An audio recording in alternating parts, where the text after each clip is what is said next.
on va faire l'étude d'un schéma de composition. Hein. Ici, on parle de fonctions composées. Donc, la première fonction, c'est f de x égale 3x plus 4, le tout à la puissance 4. Donc ici, on a bien une fonction composée, donc v rond u de x. On veut déterminer quelle est la fonction u, quelle est la fonction v. Donc, si on regarde la fonction f, on va choisir une valeur dans R, et on va calculer 3x plus 4, hein, puisqu'on va d'abord calculer 3x plus 4. Donc ça, ce sera l'image par la fonction u.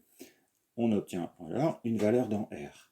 Et par la fonction v, on va calculer 3x plus 4 à la puissance 4. C'est-à-dire cette valeur-ci, hein, si je l'appelle x, on va faire un x à la puissance 4. Donc du coup, ma fonction u, elle est définie par u de x égale 3x plus 4, et ma fonction v, elle est définie par x puissance 4. Donc ici, j'ai bien regardé que la fonction u donne un résultat dans R, et pour cette fonction-ci, elle est aussi définie dans R. Pour la deuxième, même chose, v rond u de x, on va essayer de déterminer u et v.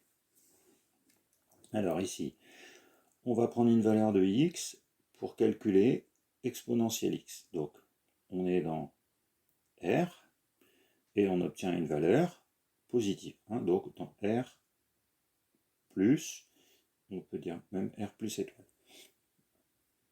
Et on va ensuite calculer par la fonction v exponentielle x sur exponentielle x plus 2. Alors ça pose pas de problème puisqu'on a une valeur ici strictement positive, donc on a un dénominateur qui ne s'annule pas. Donc du coup, ma fonction u, elle est définie par exponentielle x, et ici, si je mets x, en fin de compte, j'ai quoi? J'ai x sur x plus 2.